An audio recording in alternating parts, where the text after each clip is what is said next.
So we're extending our esteem and gratitude to the Indigenous people who call this place home. I want to welcome you to the Harriet Beecher Stowe House online and at the Walnut Hills Branch Library. I'm Christina Hartlieb, the director here, and we are going to get started. I just want to thank our series sponsor for the Power of Voice discussion series, and that is School Outfitters. To learn more about their services of construction, renovation, and classroom updates, you can go to their website at schooloutfitters.com. All right, our discussion leaders for tonight, Dr. John Getz and Dr. Christine Anderson, and I'm going to let them take it away in terms of our discussion topic for tonight, which is appropriate for the beginning of Women's History Month, even though we talk about women's history every month at the Harriet Beecher Stowe House.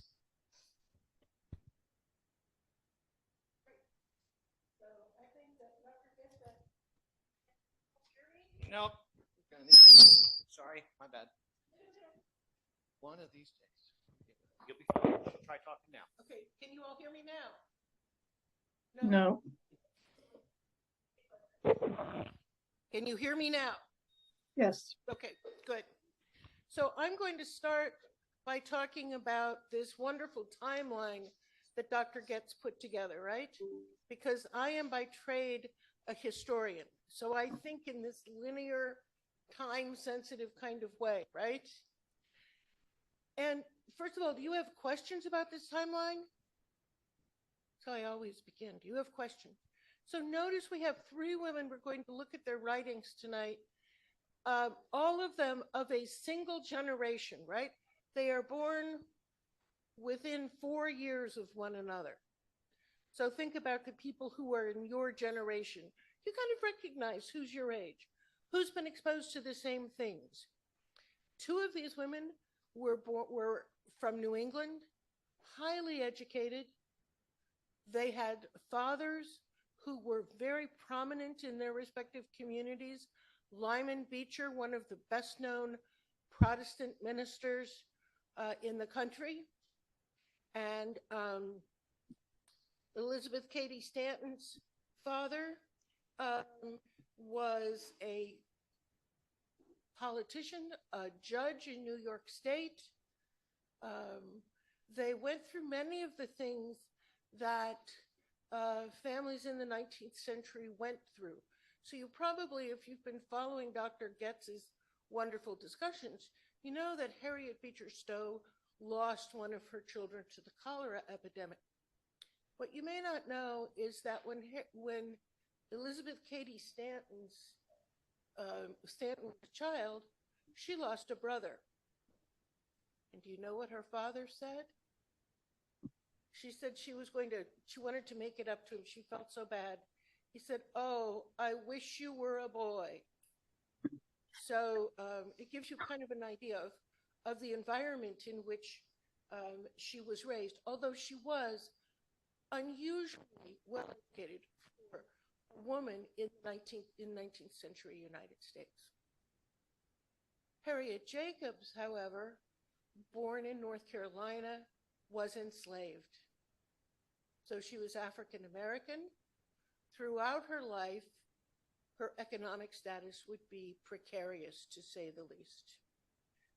She was literate.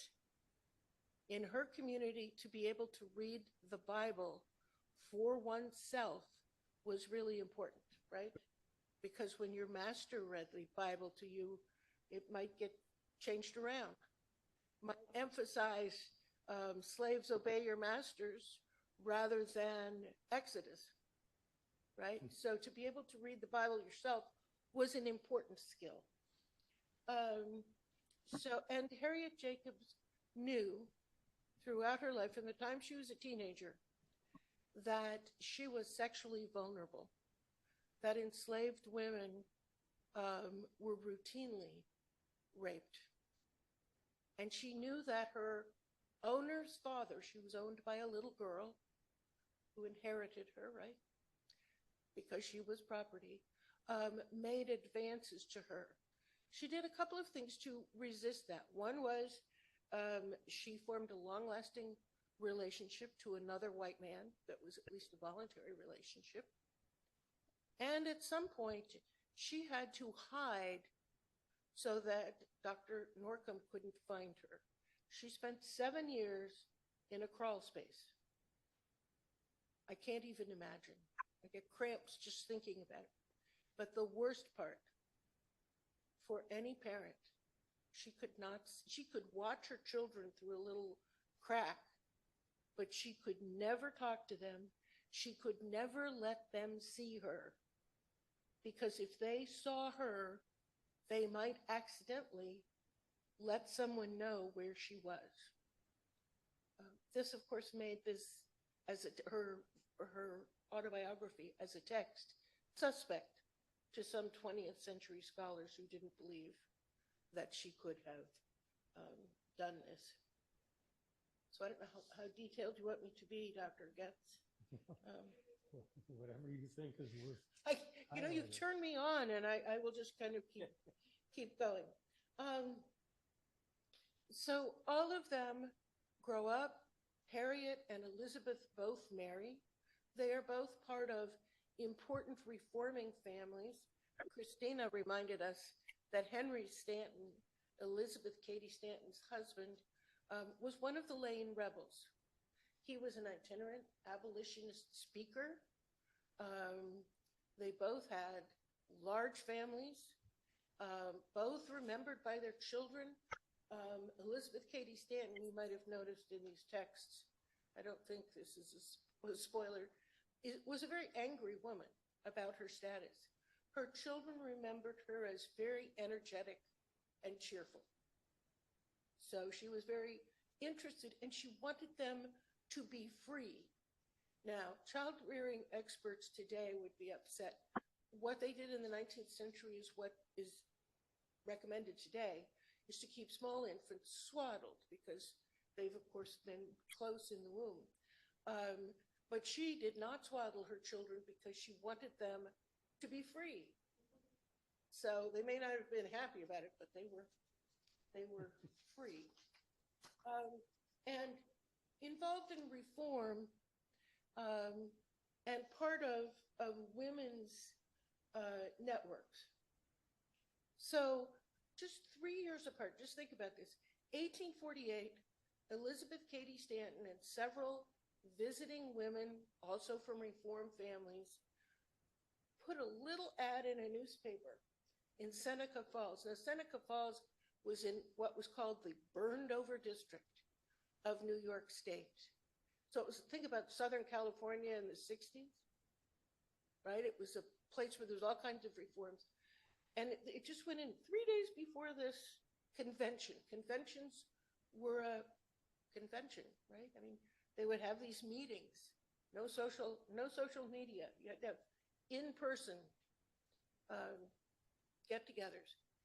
And they woke up, and there were hundreds of carts, carriages, people walking, riding horseback, coming to this meeting, both men and women.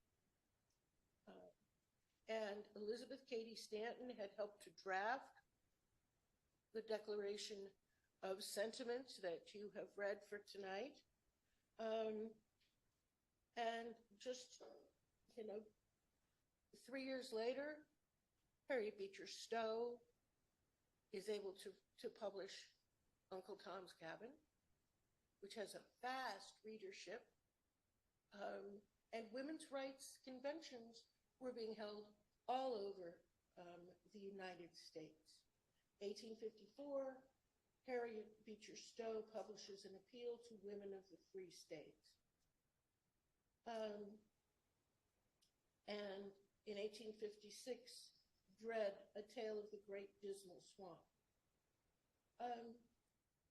Jacobs also wrote her story, probably in large part to educate people, especially women, white women, in the North about what enslavement might mean, particularly to women, right? So we have lots of narratives, Frederick Douglass, right? Henry Box Brown.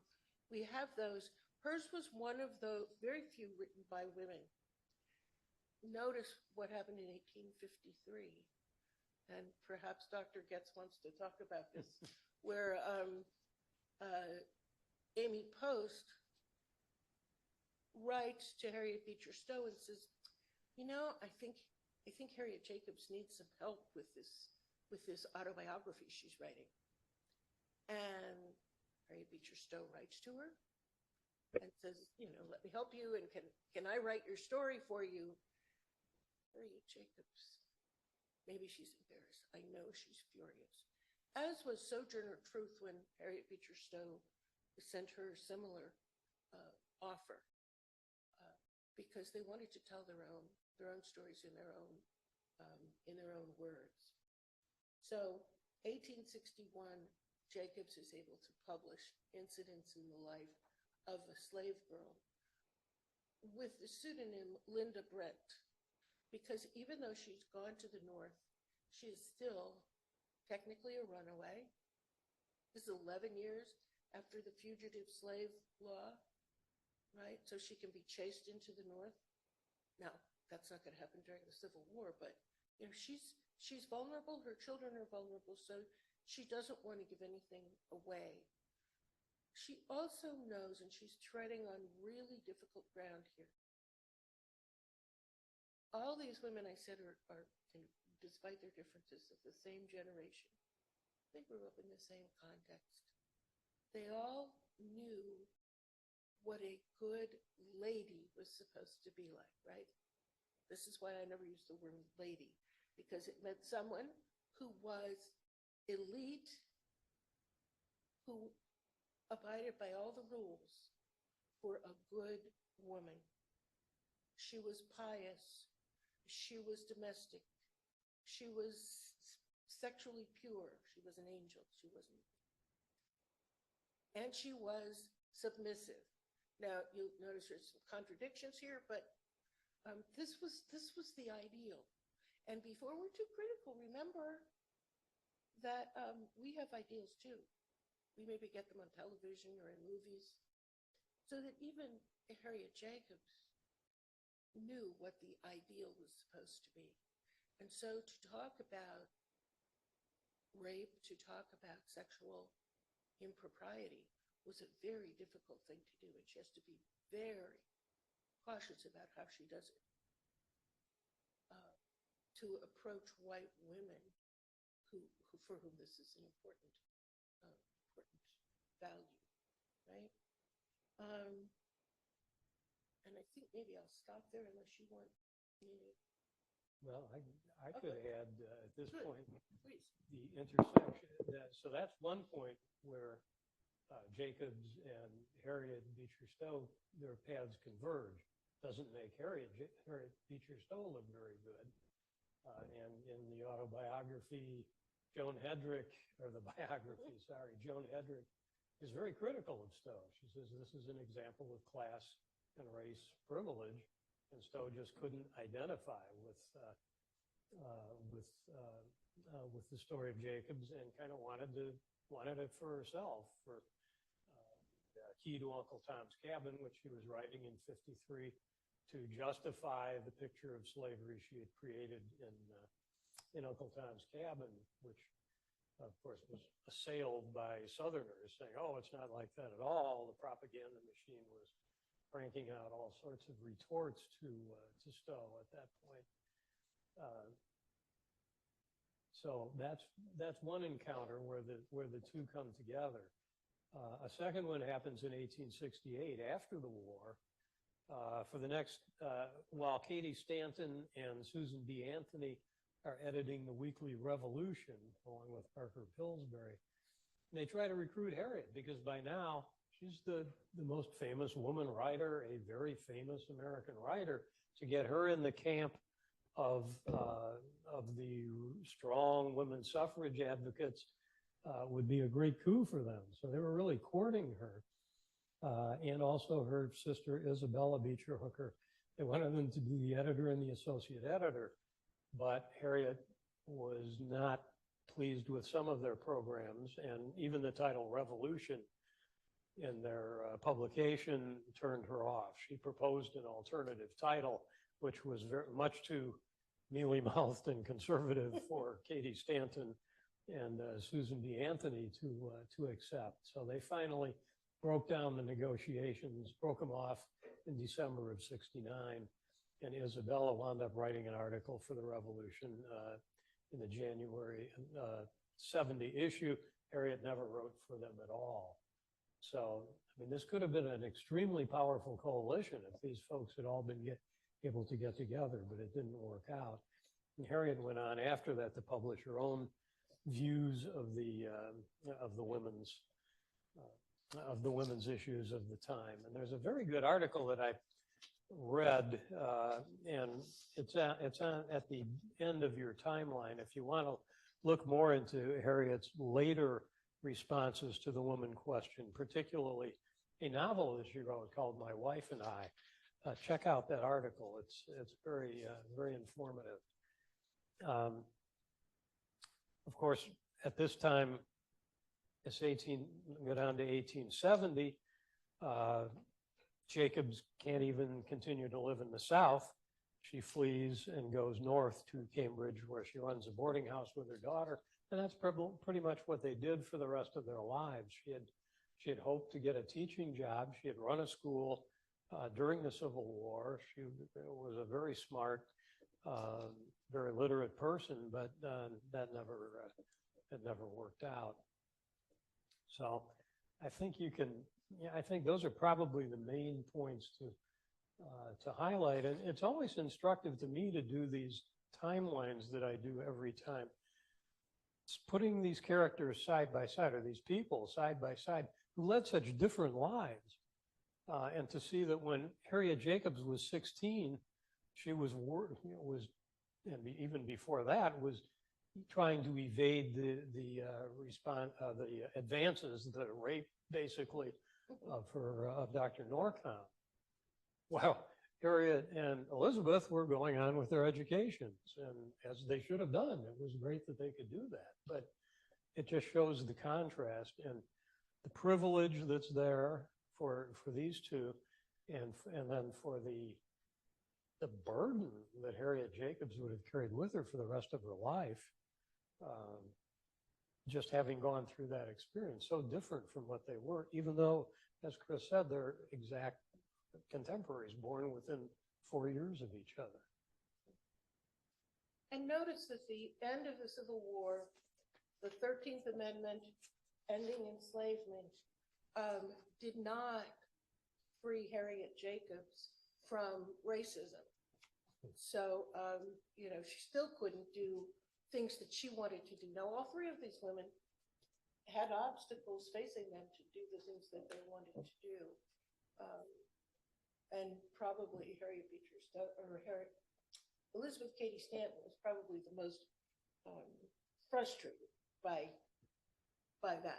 those sorts of things. But I think we should move on to your great questions about the books. So, chapter 9 of Uncle Tom's Cabin, right? And you all know this book so much better than I do. So, that chapter is the one that portrays Mary Bird as the ideal woman, right? And her house is portrayed as being equally ideal. Do you agree with that? Do you think that she's really ideal?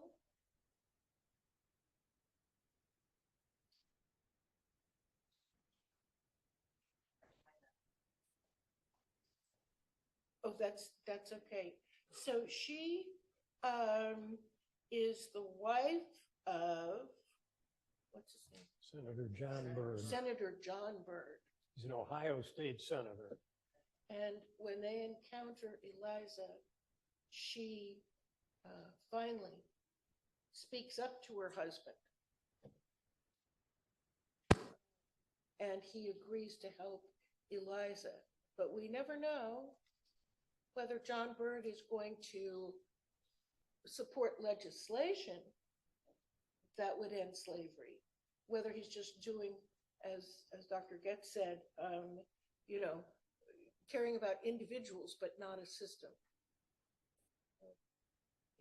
but she is what? She's tiny and a timid, blushing little woman of about 4 feet in height with mild blue eyes and a peach blow complexion and the gentlest, sweetest voice in the world. So is this the ideal?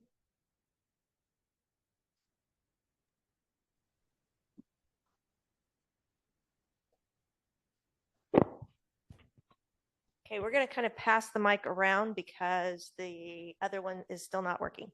So, I don't know what you said. You asked if she was the ideal woman, and I said, for that time. This is one of my favorite chapters in Uncle Tom's Cabin. Right, too. And one of the kind of the things that stands out to me is that although she is like, you know, the wife and mother and stuff, she's also willing to argue with her husband and tell him when he's wrong.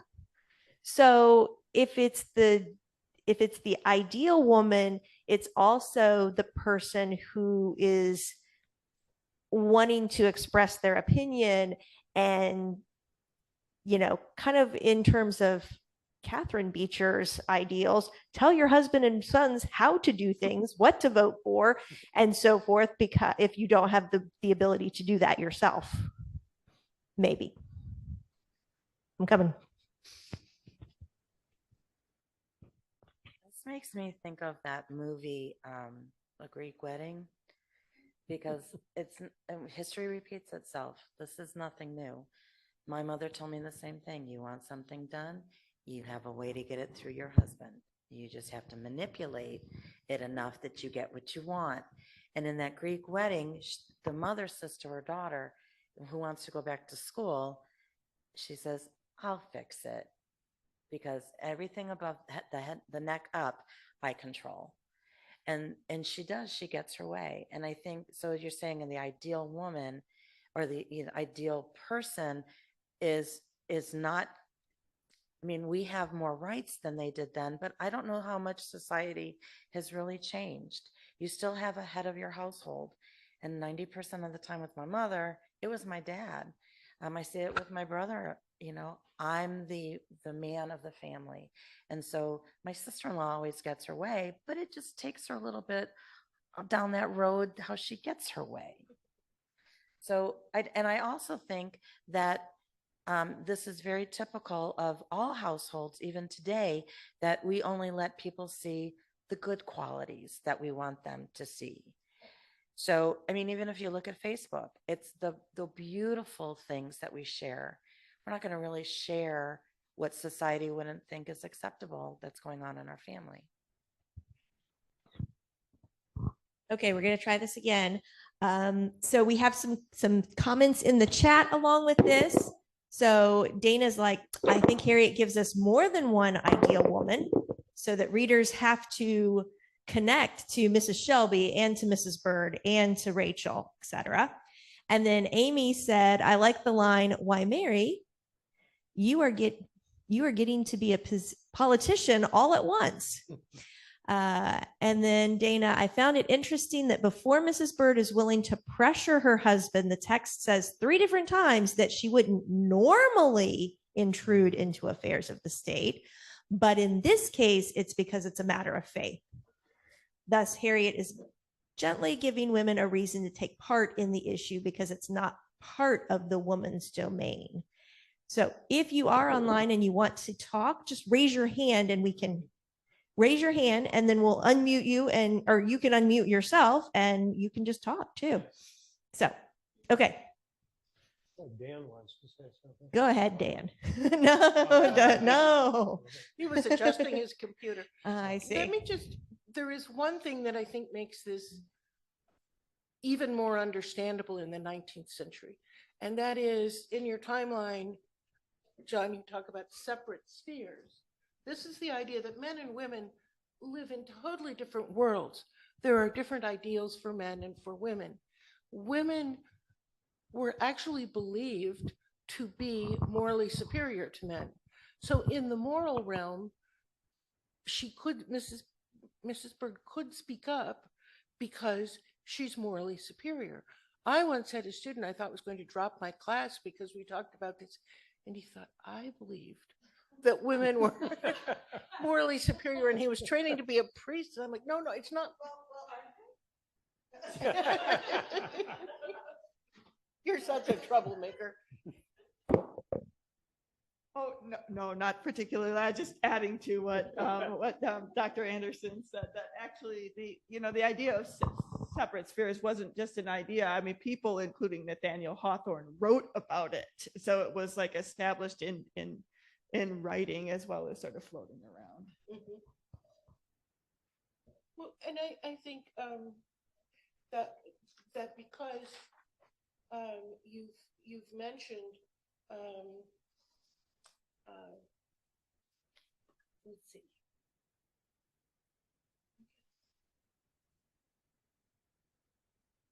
I think maybe we should move on, John, to.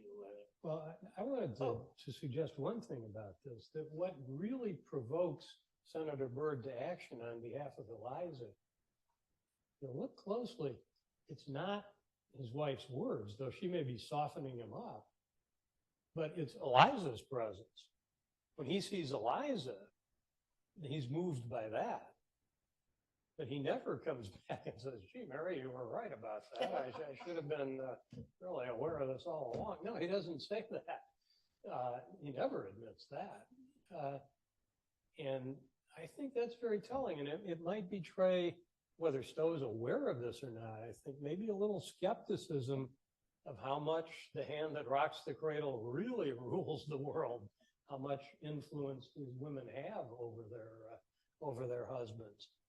Because, yeah, Shelley? Oh, yeah, I would absolutely say Stowe was absolutely aware of the politics of what was going on in this negotiation of the separate spheres, including the fact that even though women got to say that they ruled the roost, that because the public sphere sort of surrounded that it was this sort of matter of navigations and negotiations.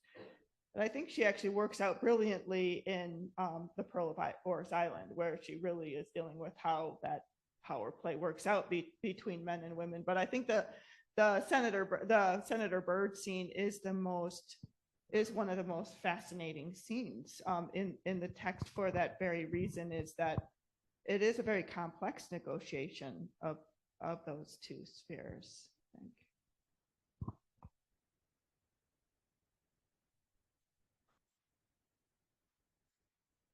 And he winds up feeling ashamed kind of what he does. He doesn't want anybody to know about it. And it always makes me think of Huckleberry Finn, where Huck decides not to sell Jim out into enslavement, to have him apprehended and sent back. But he feels guilty about it. He said, all right, then I'll go to hell.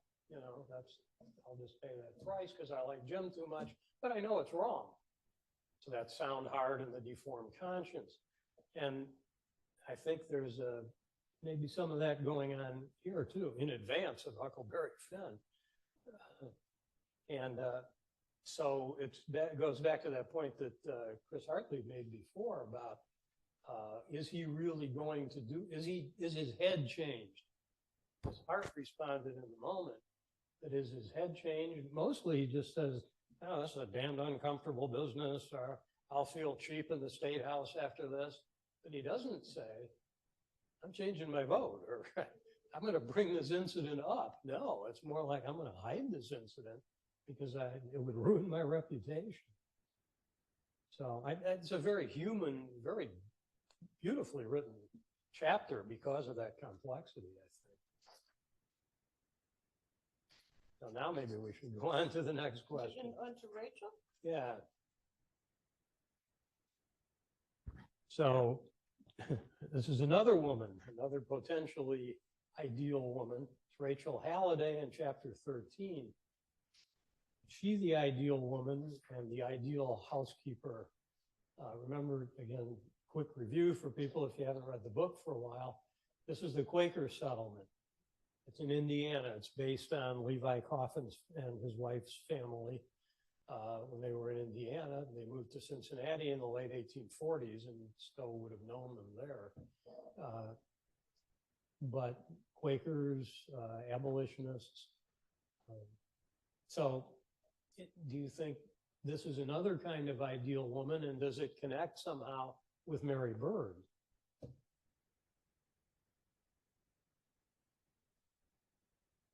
What's appealing about Rachel Halliday?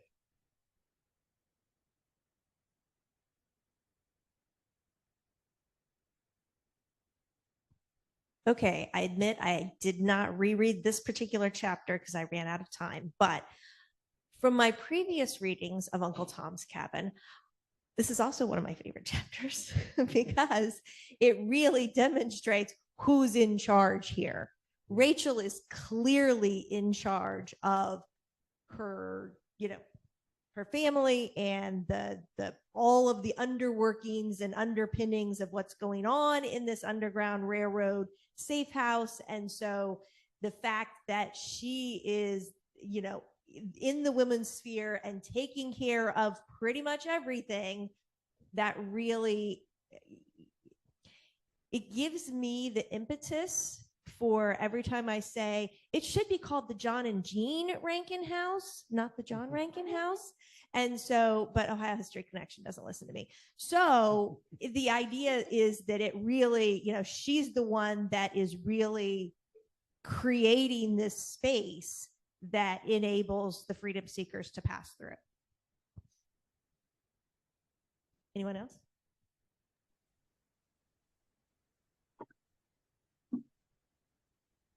The thing that I like about her and about this chapter is the connection to the community. The Birds, it was the Senator Bird and his wife and a couple of servants. But this Quaker chapter, the whole neighborhood is involved.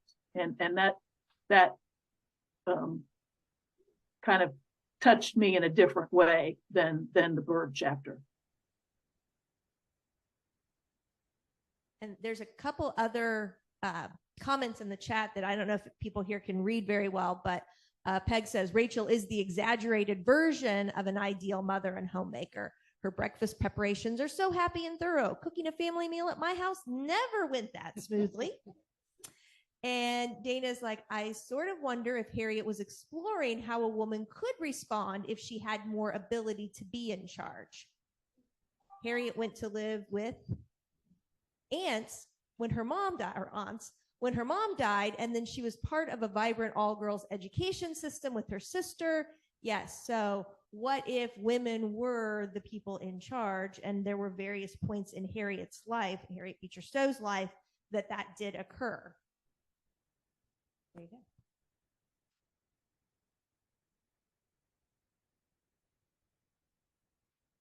It's a matriarchy. It really is.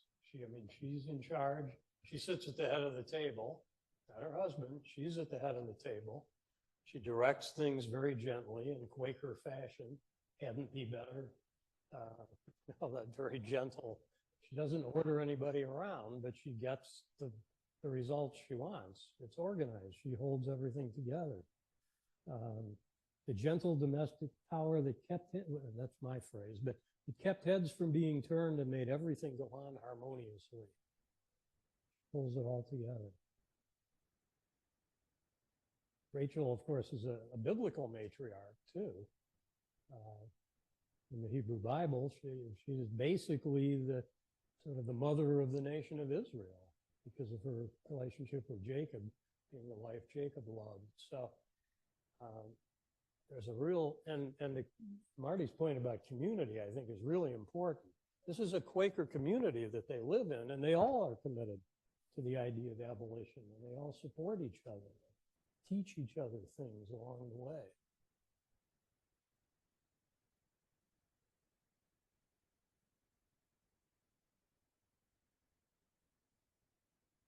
So she's in charge, but it's democratic at the same time because there's still choices that people make. They work together on things. They check in on each other. It's the kind of neighborhood maybe that some of us might remember from when we were kids, without the Quakerism, but we don't have that much of anymore.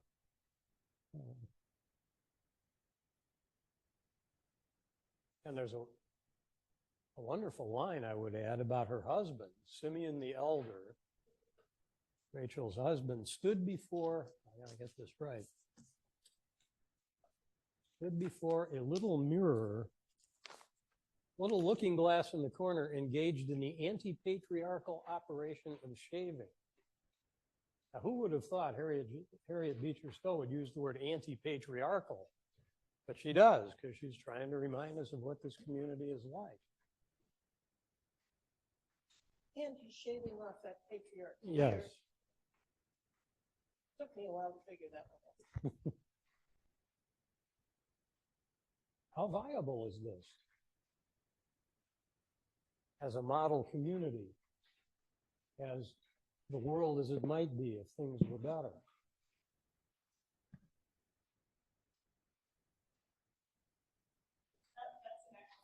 Yeah, that's good. I'm actually. I mean, I hate to be the one to bring this up because did I tell you I love Harriet Beecher Stowe and her whole writing?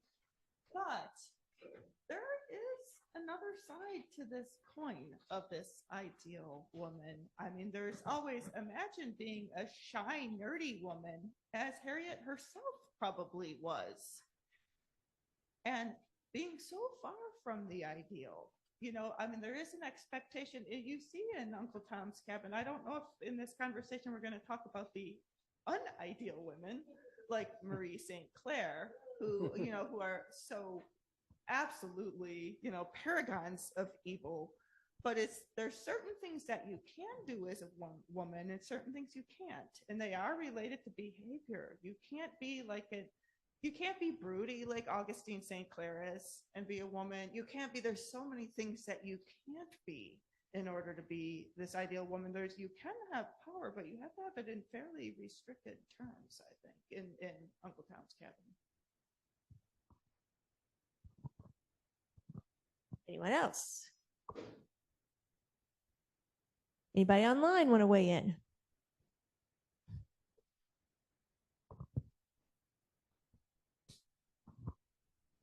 Okay, so I haven't read Uncle Tom's Cabin in quite some time, but it kind of plays into this global Victorian ideal of repression that we only now are in the past, I'll say, 50 years, truly even recognizing as something that happened, not just in the Victorians, obviously in Britain, but also globally. Women were expected, there was an expectation. And, you know, you're talking about Augustine St. Clair, you know, this repressive thing. And, you know, we see the same thing with William Makepeace Thackeray and Becky Sharp versus, you know, and I can't remember the other character's name either. I just read it last week.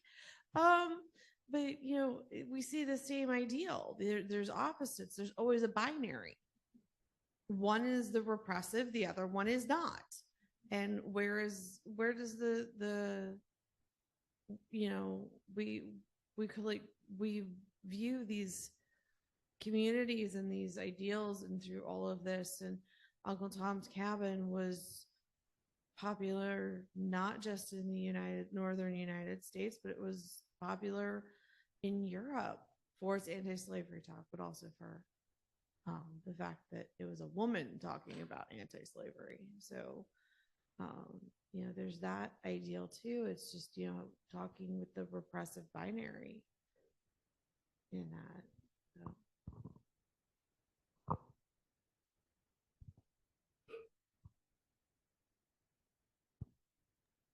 What do we think? Anything else?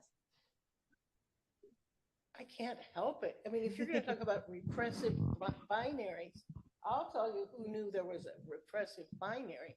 and that was Elizabeth Cady Stanton, right?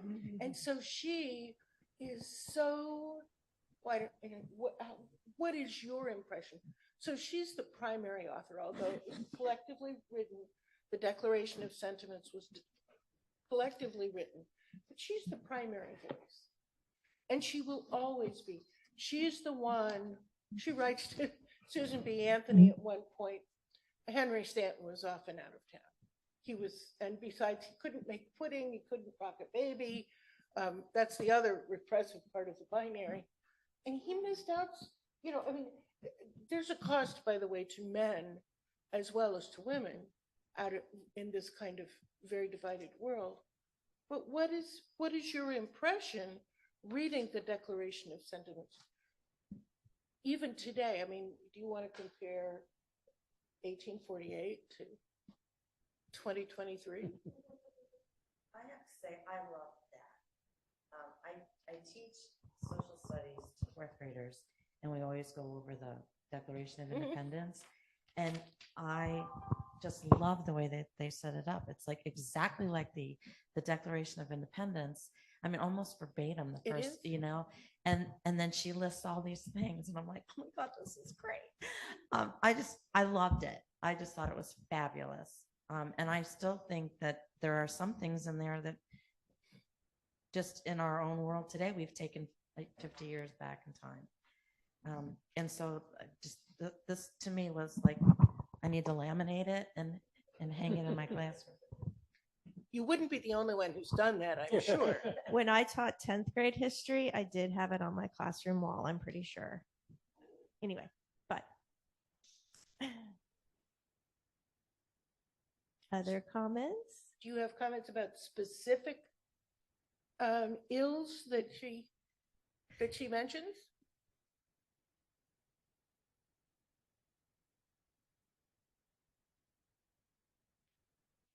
The first one is some scholars say, keep going. Uh-oh. That's okay. But the first Oh, wait, one is, hang on. Our own Harriet is saying something. okay. All of her, I think that, this is from Dana, I think that with all of her training in rhetoric, that Harriet knew what kind of arguments that her readers would have against doing work against slavery. A nice woman wouldn't get involved in politics. So wait, did we read this already? No? Okay. Okay, so this is going back to Harriet Beecher Stowe, but so I don't think much she was thinking, I can't talk. I don't think much she was writing herself in those characters, but examples. Okay, yes, so she's writing examples of that. Okay, that's fine. But that also kind of plays into Elizabeth Cady Stanton and all of the things that, all of these repressions that women have faced and are continuing to face. And she's talking in 1848, but all of these repressions that women are facing. I think it's interesting, and this is slightly off topic maybe, but the same idea of the white, like they're living in this white women's sphere. And so some of the things that they say, like the third bullet where he has withheld from her rights which are given to the most ignorant and degraded men, both natives and foreigners. And that is mentioned elsewhere too. Like in, I think her address that's delivered. But then also it talks about the education that they don't get. He has denied her the facilities for obtaining a thorough education, all colleges being closed against her. In my classes right now, we're looking at inequalities throughout all of U.S. history. And so what stuck out with me on that one is that we just read something about Native Americans and how the reservations, even through the 70s and 80s and maybe even now, they have schools there, but they're still not equal schools, and they're not educating. And so throughout time, we've always used this argument that they're not smart enough. They're not, actually, Thomas Jefferson makes that comment about how African Americans are inferior just simply because. And then Banneker writes in a response to him and is like, well, let me tell you. And, he's like brilliant, and he just uses Thomas Jefferson's words against them. And I think she's doing the same thing where she's fighting for her, but she's also leaving out all of these other people and I understand like that's not her point, but that's where she lives. But yeah, it's just interesting how you see her very focused, lens of what she's trying to do. And some scholars might say, look, this is about relative deprivation. Okay, so compared to men of her class and her race, but she also knows that in New York, where she is, immigrant men are beginning to get the vote, right? Well, and yes, she is absolutely prejudiced against immigrants, against working class people. Yeah, she is.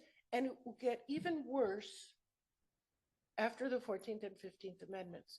Because remember, the Constitution did not ever say that, it didn't ever even mention women. So it didn't say women couldn't vote. And in fact, in some places, they voted in school board elections, right? So this is a new thing. Amy, we see your hand up. Go ahead and unmute and tell us what you're thinking. Well, I couldn't tell who the last speaker was, but she kind of said the same thing. Like, Kara.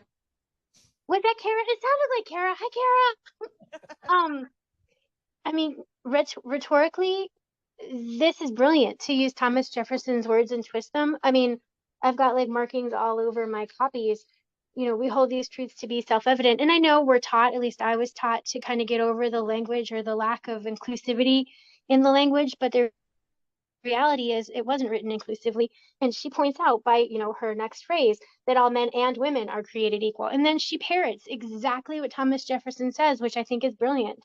I mean, obviously, there are complications. And I was also thinking about a book we read in the Semicolon Club a few years ago, We Are Your Sisters, that talks about some of the disparities between the white suffragettes and their African-American suffragette counterparts. So it's clearly problematic, but it is a step in a direction that has not yet, the word woman is still not in the Constitution, by the way, and the Equal Rights Amendment failed a couple of years ago, so they have to start all over again.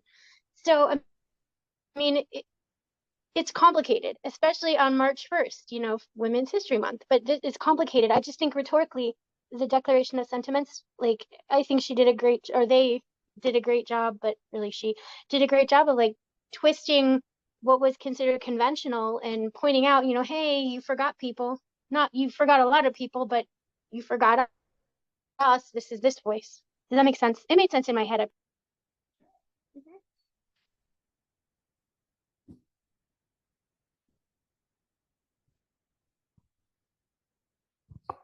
So hi, Amy, but also, Hi, Shelley.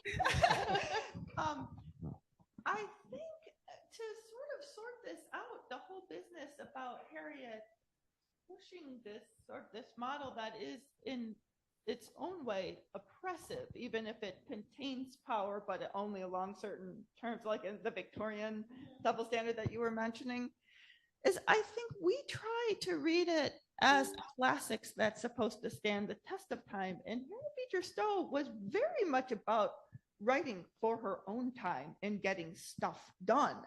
So I think she would draw, she's kind of appealing to an audience who is probably much more conservative than herself in a lot of ways. I'm sort of arguing in my head against myself a little bit because I know Harriet Beecher Stowe herself was sort of on the center. Thanks to Anne Bunning, I can never get it out of my head what she did to her little sister who, because she didn't want Henry Ward Beecher to get exposed and all of that stuff. But that's a whole other thing, but on the other hand, I do think, she would draw these powerful women characters who weren't like herself, actually, who were more sort of socially acceptable in the way that they could take power, because she knew that there would be an audience of women who could go that far to the feminist place. And therefore, it could be, and her big idea in writing Uncle Tom's Cabin really was, it was a polemical narrative in order to end slavery for, for reasons of Christianity. I mean, with her interpretation of Christianity. And so she was going to bring women over with ever art or rhetoric, I think, as Dana said, that she had. That's my theory on it, at least.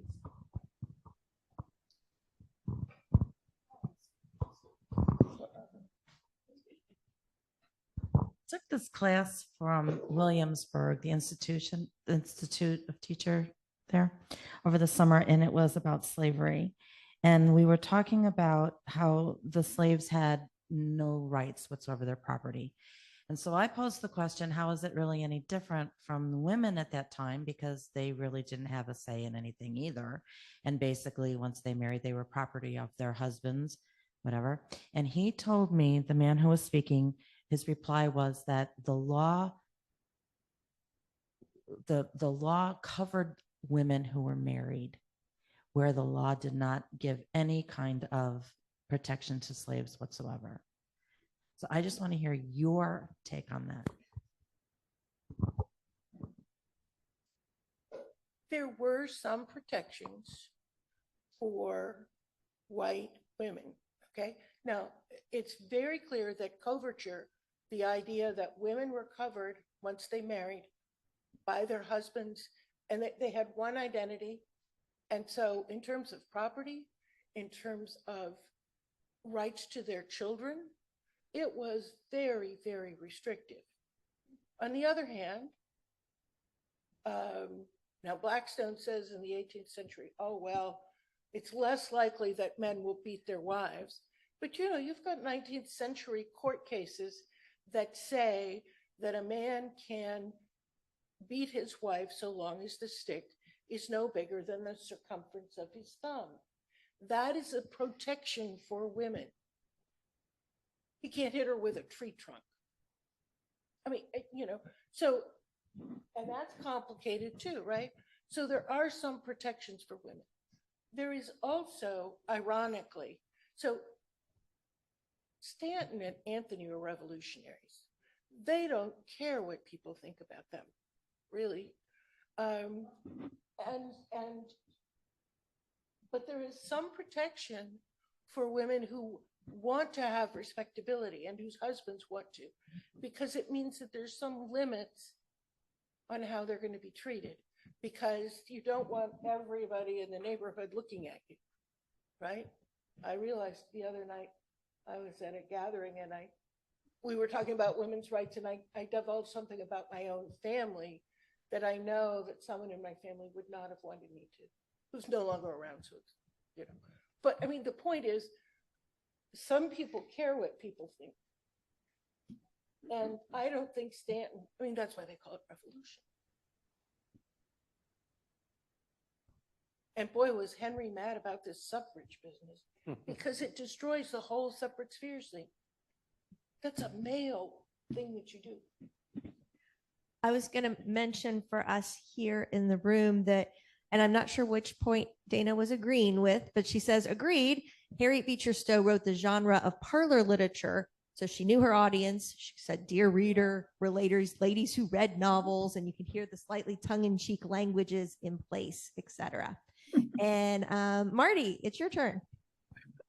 Well, to go along with that, wasn't what I was going to say, but that just reminded me of the Declaration of Sentiments also had its own places where I felt like she was saying things kind of tongue in cheek or very ironic to kind of get people to think about it. But to answer the question about the difference between how slaves were treated, the enslaved were treated in law versus women, the law didn't really protect women hardly at all, except in those, crazy ways that Dr. Anderson was talking about. But at least they were considered to be human beings, where the enslaved were not considered to be human beings. They were just property, solely property.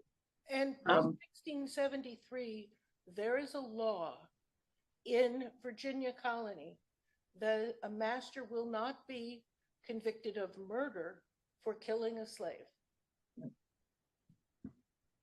And that is not true for white women. Address unmarried women. I hear a lot about married women have some protection. What about unmarried? Unmarried women are legally better off than married women, because if they are adults and they don't have a guardian, they can own property.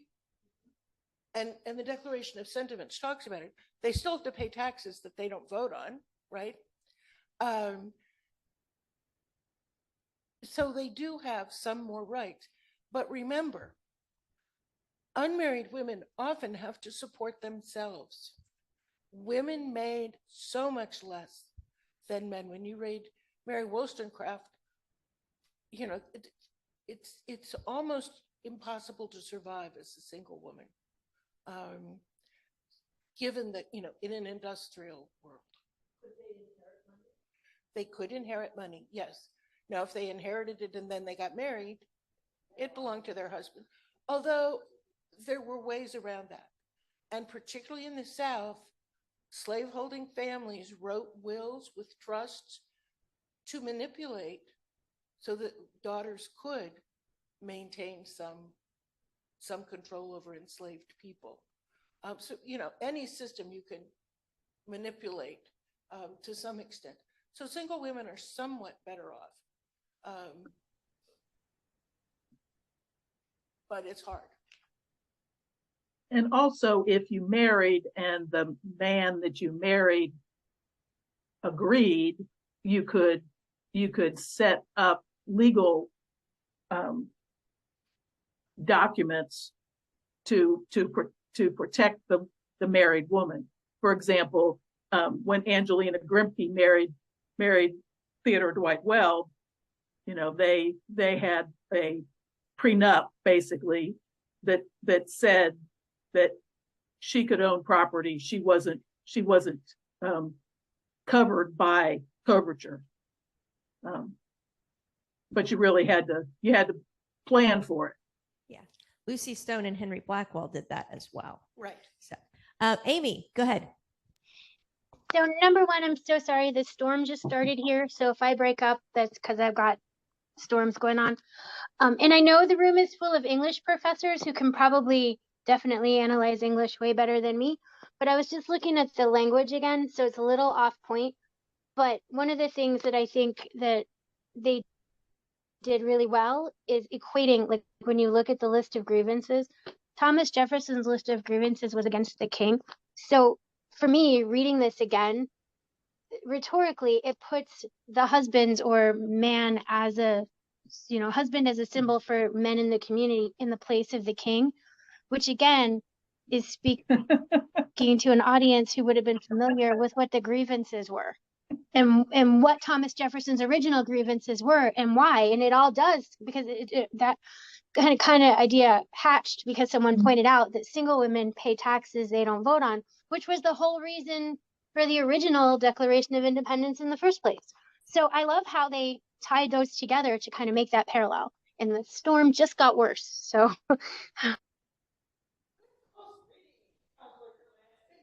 Yeah, I like that.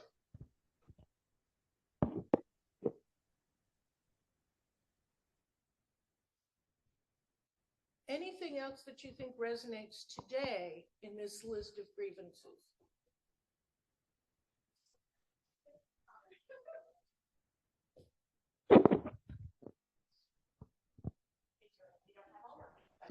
I know we don't have all night. First of all, I wanted to say that as others have said, I love this document.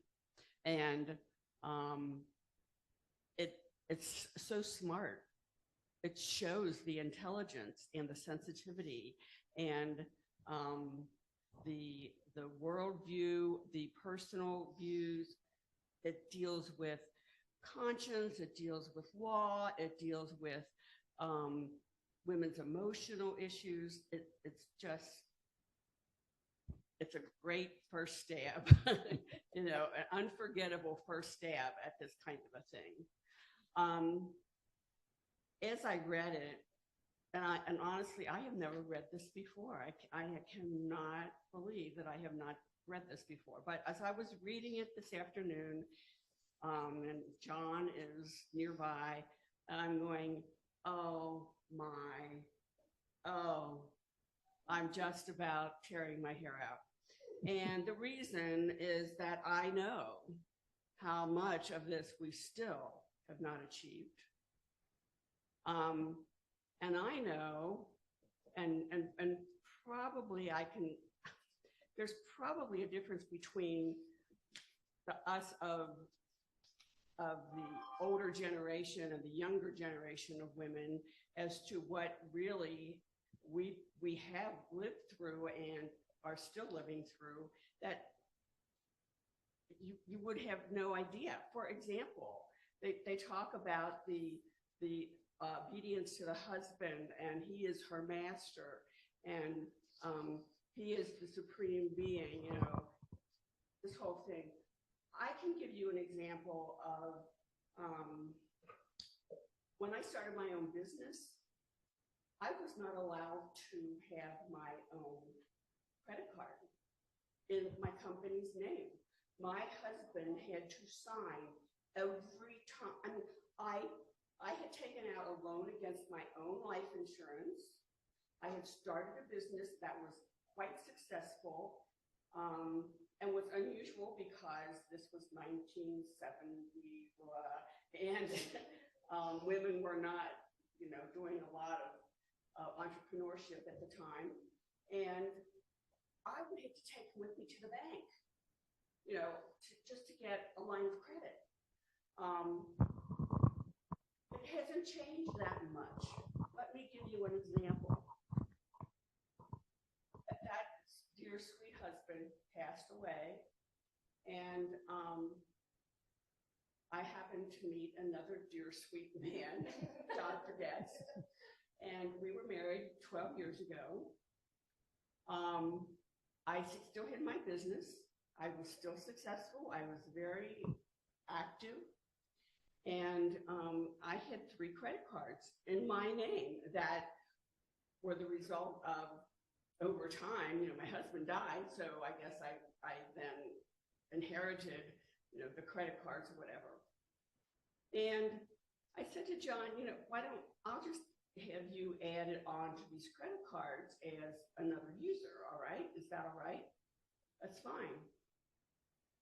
From that day forward, and I mean even now today, he is the first person on my credit cards. And we have been on the phone multiple times saying, no, no, no, these are not his credit cards. This is not his money. This is mine. But they will not change it. That's only one little, it might seem petty, except that it's the kind of thing that we're dealing with now I've been dealing with it.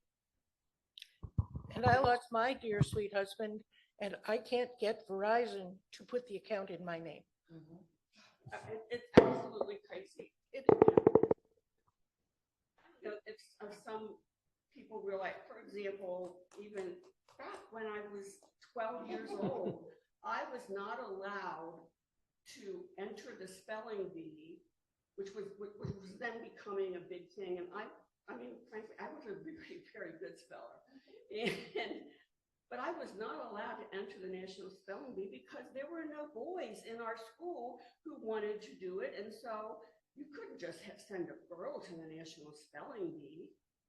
The whole concept of education being parity and being, you know, equal access, equal opportunity. You know, there's a reason why there are not that many female doctors or attorneys my age or thereabouts, and that's because we could go to college if we would be teachers, if we could be nurses or secretaries, or if we, you know, had some kind of specialty of that sort.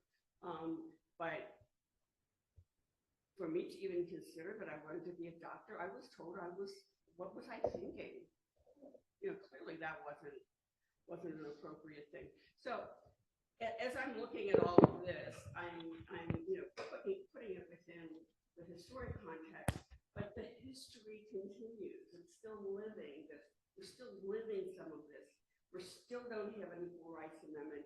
And I have said, I told Chris Anderson before we started, I said, I have told my children, I am not dying until we get an Equal Rights Amendment. So you guys better get going. We gotta get this thing done. I mean, I've wanted one for years. So God bless Elizabeth Cady Stanton, and God bless all these women and men who signed this document and who have been fighting for so many years, as well as all of us and many, many others. Yeah. I just want to add on to that. My grandmother had a 4th grade education. My mother got a high school education, and it was just assumed I would go to college. Was the first woman in my family to go to college. And I have 2 degrees over my bachelor's. But when I had my second child, my father called me and said, "You are going to stay home now and raise that child." Oh. And I said, "No, I went to college to get a degree. I'm going to use it." And he didn't talk to me for a long time. It's that assumption that we're still women and our role is in the house. It's sad. I could give you the I'm same sure story. I'm sure you could. But what makes me mad is when I see the girls in my classroom and they're like, "What do you mean I couldn't own property?" I'm like, you have no idea what women, your great grandparents or women or your great grandmother have gone through to give you at least what you have, and that's still not enough. It's still not enough. And yes, and it's like we're just complaining. Yes, we are. Yeah, we're just complaining. But this gives me hope. It does. I agree. Well, I was thinking that Dr. Getz is a little bit like the gentleman who signed the document. The fact that he's going into the fight with you about the credit card issue, that was just the little point that I wanted to make. But to the larger question of how this really is still relevant today. So as well as being a nerdy literature professor, I do sometimes listen to popular culture stuff. And when I read this point, he has endeavored in any way that he could destroy her confidence in her own powers to lessen her self-respect and to make her willing to lead a dependent and abject life. I'm sorry, but I thought of that song, "I Know Victoria's Secret." Does anybody know it? And okay, absolutely. So Victoria, one of the things she says is, Victoria is some old guy in Ohio who is actually making her, feel this way about her body and how she needs to do this, and sort of, depriving her of her proper self-respect, and even having her starve herself to death. So yes, I think in interesting ways, this is still very. And speaking as a recently retired college professor, I can tell you that the one that always gets me is he has created a false public sentiment by giving the world a different code of morals for men and women, by which moral delinquencies which would exclude women from society are not only tolerated, but deemed of little account in man. And that double standard, I'm afraid, still exists for college students in the United States. All right. Well, I just want to. Yeah, we just passed the day when we're equal. I just want to mention that it's 8:10 according to the clock on the wall. So if we're going to talk about any other points, we should probably move to our last question or two. Sorry. The library does close at a particular time. Well, how about this for the last question? Do you think Harriet Beecher Stowe's ideals of womanhood and domesticity and Cady Stanton's pleas for women's rights apply to Harriet Jacobs as we see her in the final chapter of Incidents in the Life of the Slave?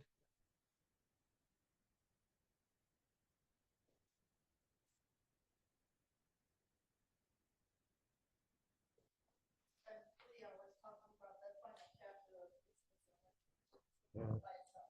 I'm not even going to start because I don't know where to start. Okay. Anyone? Go ahead, Marty. Well, they do, but for most of her life,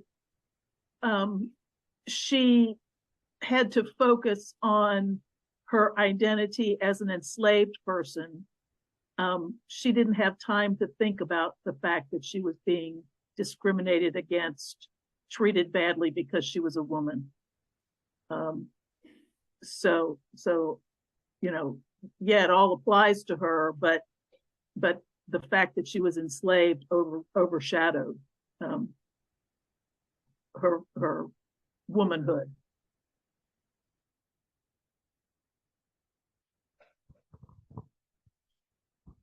Somebody else mentioned this earlier about, I think it was you, about the slaves women couldn't talk about how hard it was for them, especially with their master's advances or anything. And tying into chapter 9 with Eliza, I read the book Madness. Yes, thank you. Yes. And talking about how, and same thing for Harriet Jacobs, like they endured all this stuff and they're trying to tell their story, but they have to still like keep it within certain boundaries. Otherwise, the very women who might be like sympathetic to them are going to get upset with them and not be supportive. And so I think even like Harriet Jacobs is held like kind of like to that double standard that you're talking about with that chivalry. Like she's still a woman, but she's also has all these other things. And so I think like she's being held to those standards, even though it's very unfair and almost a different standard than what the white women would be. The controversial term that's used for that is intersectionality. That's about what I was going to say. That's the current version of that, is that you're looking at all of these different factors, and one factor builds upon the other to make things especially egregious or more hard or et cetera, et cetera. Okay, Are we allowed to say that word? Oh, sorry. No, what's that? Which word did I say? Which word? What word, Marty? Intersectionality. Isn't that a taboo word, in politics today? I'm talking. Only in Florida. I was trying to be funny. I'm sorry. I was gonna say, why is it taboo? But Florida, yeah, that answers that. Right, it's one of those critical race theory words that they're chucking out, that they're banning from a kid's ears. So, but I think that's exactly, even if the word wasn't around yet, that's exactly what Harriet Jacobs is doing in that, with the sentiment when she writes, reader, I end my story not in the usual way with marriage, but with freedom. And I think, oh my gosh, Dr. Anderson, it goes so back to what you have said about marriage and rights and why she's so upset with her friend, her good white friend, Mrs. Bruce. And I'm like the terrible kid at school because I didn't know what we were supposed to do for homework, whether we were only supposed to read that last chapter or whether we were supposed to read the whole thing. But I know that, I had an advantage because I wrote about the thing, but anyhow, I read the whole thing, but absolutely from day one, from the first chapter of Incidents in the Life of a Slave Girl, the fact that she is enslaved and a woman is an issue. Like the minute she turns 15, it's like her grandma, who is a free woman of color, is like, guard yourself, watch yourself. She has to keep up her Christian modesty. She has this own and self-inflicted standard at the same time that she has to deal with the fact that she's enslaved. And so then when her friend says, look, I bought your freedom, that's a legal document the same way the marriage document is. And it's just so interesting how she's like, in my case, as both a woman and a formerly enslaved person, the thing that mattered to me most was my freedom. I think that speaks pretty loudly to the white women at the table. Like, seriously, there's a bigger context. Okay. Anyone else? All right, John, how are you going to wrap this up? Well, maybe I'll hand it over to Chris, because one of the points that we're talking about intersectionality, I think the term that would have been used before that would have been the double bind. That's what I used to hear from feminists back in the 80s and 90s, is feminism, which seemed to be dominated by white women at that time, and to the offense of many black women who felt like they were excluded. The way to begin to build that bridge, I think, was the double bind, understanding, you know, it's bad enough to be, a challenge enough to be black, but then to be a woman at the same time. You got two battles to fight all the time. And maybe to end this on a little more optimistic or current note, Chris had done some research about feminism since the 90s, or maybe beginning in the, actually 80s from coming up. And maybe that'd be a good way for us to end, maybe. Well, I think we should be hopeful because it is always a struggle for those of us who have various kinds of privilege. In my case, it's race privilege, it's class privilege, it's educational privilege, all of those kinds of things. And I need to learn to listen very carefully to other people who can teach me things. And I feel personally very grateful to Kimberly Crenshaw, who created critical race theory, talked about it, invented the term intersectionality, and Black Lives Matter, and other movements that are fighting for the freedom of all of us, because Joanne said, the battle is not, and you know what, we think of these things as like a mountain you climb and you get up there and you wave the flag and you go, we made it. But in fact, these things are always changing. There will always be struggles for ourselves and for other people.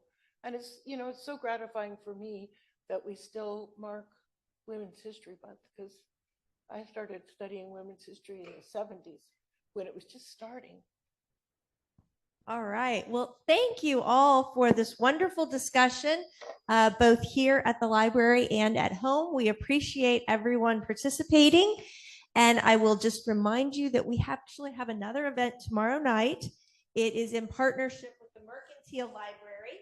And so it is down at the Mercantile Library, and we will be, there will be a conversation between the author Perry Kloss and the Mercantile Library's board member Kimberly Hamlin, who teaches at Miami University. And they'll be talking about Dr. Kloss's book, which is called The Best Medicine. And the subtitle is something about how science and has helped give children a future, kind of thing, because in essence, we're living in the time period when, you know, we can expect at this day and age that all of our children will survive us, probably. Whereas in Harriet's time and the Blackwell sisters' time, that was certainly not the case. In fact, people expected that not all of their children would survive them. And so how that changeover occurred in the early 20th century is really the topic of that book. And that is available. You can go to our website and click on the link for it. It'll take you to the registration, and you can either join us at the Mercantile Library from 6:30. Well, reception starts at 6 and it's from 6:30 till 8. And then they'll also be broadcasting via Crowdcast. So you can click on the link on our, you know, just click through the links to sign up to do that. So that's all I'm going to say. Thank you all again for coming. And we will see you next month when we're talking about. We're going to read some very bizarre stuff. Couple chapters from Uncle Tom's Cabin. That's not the bizarre part. We will read some Defenses of Slavery by George Fitzhugh. And if you want to read something crazy, this stuff is really off the wall. It could have been maybe appearing on Fox News. Okay. These days. All right. Well, thank you all again. I appreciate it, and have a wonderful evening.